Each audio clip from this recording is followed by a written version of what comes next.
ఆంధ్రప్రదేశ్లో అత్యంత సెన్సిటివ్గా మారిన అంశానికి సంబంధించి 2 క్వశ్చన్లు అడుగుతాను. మీకు ఇష్టం లేకపోతే డినై కూడా చేయొచ్చు. ఆ క్వశ్చన్లు ఆపేస్తాను. మీ కుటుంబంలో ఏం జరుగుతుంది?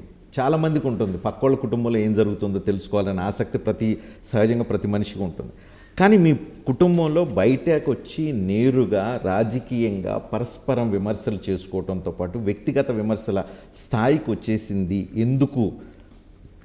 అన్ఫార్చునేట్గా ఏంటంటే రజనీ, రిలేషన్షిప్స్లోకి ఎప్పుడైతే రాజకీయాలు జొరబడతాయో ఆ రాజకీయాల్లో కూడా చంద్రబాబు నాయుడు లాంటి కుట్రలతో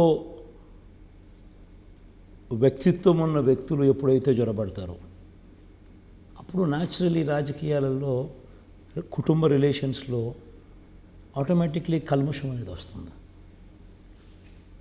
నీకు మీ తమ్ముడికి కొద్దో గొప్ప ఏ కుటుంబంలో అయినా కొద్దో గొప్ప కొన్ని చిన్న చిన్న విభేదాలు, చిన్న చిన్న డిఫరెన్స్ ఆఫ్ ఒపీనియన్సెస్ ఉంటాయి. మీరు రాజకీయాలలో మీరున్నారు, అవతల సేమ్ జనరేషన్లో రాజకీయాల్లోకి ఇంకొకరు రావాలనుకుంటారు. సేమ్ జనరేషన్లో రాజకీయాల్లోకి ఇంతమంది రావడం కరెక్ట్ కాదు. ఎందుకంటే ఒక పార్టీ నడిపేటప్పుడు ఒక మెసేజ్ మనం పంపిస్తూ ఉన్నాము, దానివల్ల వచ్చే ఇబ్బందులు చాలా ఉంటాయి. రేపొద్దున నెపోటిజం అంటారు, రేపొద్దున కరప్షన్ అంటారు, రేపొద్దున రకరకాల ఆరోపణలు చేసే అవకాశాలు ఉంటాయి. కాబట్టి కుటుంబ సభ్యులు దయచేసి దూరంగానే ఉంటేనే బెటరు. ఎంతమంది ఒకే జనరేషన్ నుంచి రాజకీయాల్లోకి వస్తారు? వద్దు అనే అభిప్రాయం నాకుంది, తప్పేం కాదు అది. కానీ అటువంటి అభిప్రాయం నాకున్నప్పుడు, అటువంటి బలమైన కోరిక అటువైపున ఉన్నప్పుడు, ఆ బలమైన కోరికను ఇటువంటి కుట్రకోణంతో ఉన్న చంద్రబాబు నాయుడు లాంటోడు ఆ రిలేషన్షిప్ని ఇంకా చెడగొట్టి దాన్ని ఇంకా ప్రెసిపిటేట్ చేసి దాన్ని రాజకీయంగా వాళ్ళకు పడేట్టుగా దాన్ని వాడుకునే కార్యక్రమం చేస్తూ ఉన్నారు. ఎందుకంటే ఈరోజు కాంగ్రెస్ పార్టీకి ఎన్ని ఓట్లు వచ్చినాయి? కాంగ్రెస్ పార్టీ ఈరోజు రాష్ట్రంలో లేదు. కాంగ్రెస్ పార్టీకి నోటాకు వచ్చినన్ని ఓట్లు కూడా కాంగ్రెస్ పార్టీకి రాలా.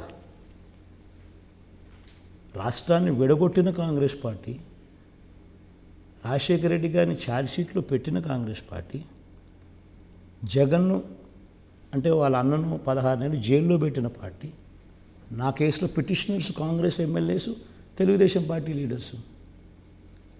ఇటువంటి పార్టీకి కుటుంబ పరంగా కానీ ప్రజల పరంగా కానీ ఎటువంటి మద్దతు ఎక్కడ లేదు.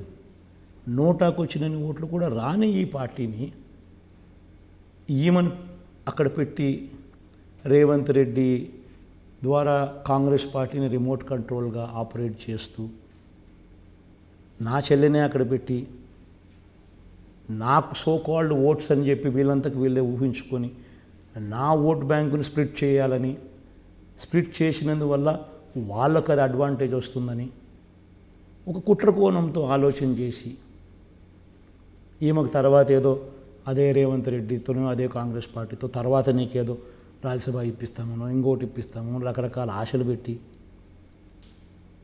ఆమెను అక్కడ ముందర పెట్టి తద్వారా నా సోకాల్డ్ ఓటును బ్రేక్ చేసి తద్వారా వాళ్ళు బెనిఫిట్ పొందాలని చెప్పి ఒక కుట్రకోణంతో వీళ్ళంతా రాజకీయాలు చేస్తూ ఉండడం, ఇది దౌర్భాగ్యమైన పరిస్థితుల మధ్యలో జరుగుతూ ఉంది.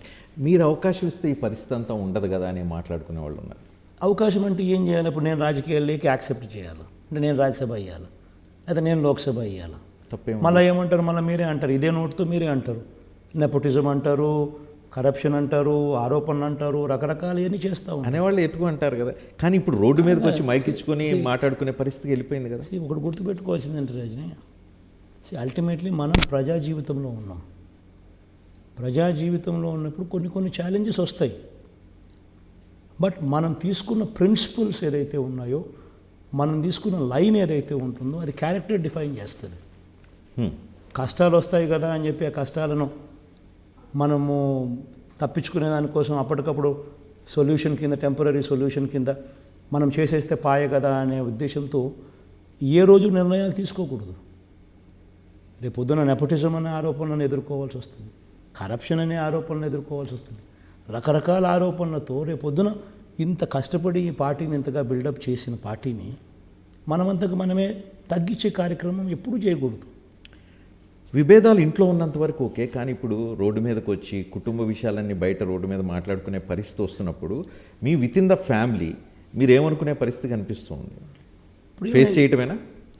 ఇప్పుడు చేయగలిగింది ఏముంది రజనీ? ఒక లెవెల్ దాటిపోయిన తర్వాత, ఒక లెవెల్ దాటేదాకా మనం దాన్ని డిఫ్యూజ్ చేయడానికి ప్రయత్నం చేస్తాం. ఒక లెవెల్ దాటిపోయిన తర్వాత వాళ్ళ జీవితం వాళ్ళది. ఇప్పుడు ఎలక్షన్ అయిపోయిన తర్వాత everybody knows her stand. She's an individual by herself. ఆ తర్వాత కూడా ఏమో ఎప్పుడు జగన్మోహన్ రెడ్డి చెల్లెలు, ఆ తర్వాత కూడా ఇదేమంటే అనలేరు కదా. ఎన్నిసార్లు అంటారు? ఒకసారి అంటావు ఫ్రెష్గా వచ్చింది కాబట్టి, ఫ్రెష్గా చేస్తూ ఉంది కాబట్టి ఒకసారి అంటున్నాం. అలా రోజు ఇదే అనలేవు కదా. అటుకు అయిపోయింది. ఆయన ఇండివిజువల్గా ఆయన స్టాండ్ ఆయన తీసుకుంది. ఆయన డెస్టినీ ఆయనకు ఉంటుంది, నా డెస్టినీ నాకు ఉంటుంది. లైక్ చంద్రబాబు నాయుడు, లైక్ పవన్ కళ్యాణ్, షర్మిల కూడా మీ రాజకీయ ప్రత్యర్థిగానే చూస్తారా? రాజకీయ ప్రత్యర్థి అవునా కాదా అన్నది వాళ్ళ నిర్ణయాల వల్ల వాళ్ళు నాకు వ్యతిరేకంగా వాళ్ళు పోటీ చేస్తూ ఉన్నారు. నేను రాజకీయ ప్రత్యర్థులుగా వాళ్ళను చూడడం కాదు. వాళ్ళు తీసుకున్న నిర్ణయాల వల్ల వాళ్ళు రాజకీయంగా నాకు వ్యతిరేకంగా వాళ్ళు నన్ను ఇబ్బంది పెట్టాలని వాళ్ళు చేస్తూ ఉన్నారు. ఇది కూడా జగన్కు వ్యతిరేకంగా వాళ్ళు చేస్తూ ఉన్నారు తప్పనిచ్చి జగన్ ఏం చేస్తూ ఉన్నాడు? ఒకటి గుర్తుపెట్టుకోవాల్సింది ఏంటంటే రజనీ, దేవుడు నాకు ఈ పదవి ఇచ్చింది ఎందుకు? దేవుడు దయ వల్ల నాకు ఈ పదవి వచ్చిన తర్వాత ఈ పదవి దేవుడు నాకు ఎందుకు ఇచ్చినాడు?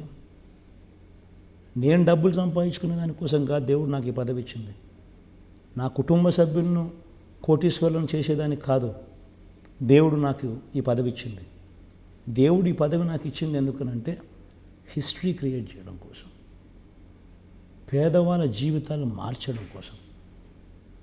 నా ఆశ, నా కోరిక కూడా చెప్తా ఉన్నా.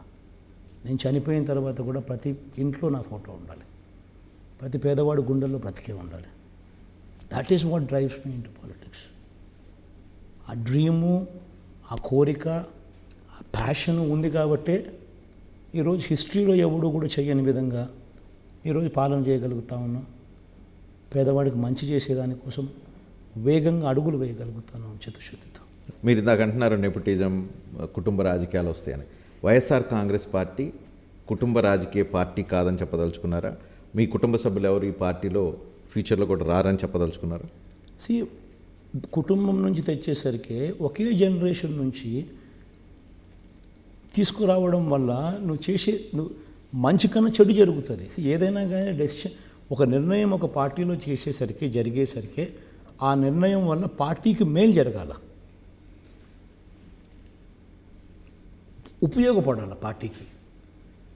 అప్పుడు ఎందుకనంటే ఈ పార్టీ మీద కొన్ని కోట్ల మంది ఆధారపడి ఉన్నారు, కొన్ని లక్షల మంది కార్యకర్తలు, కొన్ని కోట్ల మంది ప్రజలు పార్టీ మీద ఆధారపడి ఉన్నారు. మనం తీసుకునే ప్రతి నిర్ణయం కూడా పార్టీకి మంచి జరగాల, పార్టీకి బలోపేతం కావాలి మనం తీసుకునే నిర్ణయం వల్ల. అలాంటి నిర్ణయాలు ఏది తీసుకున్నా మంచిదే.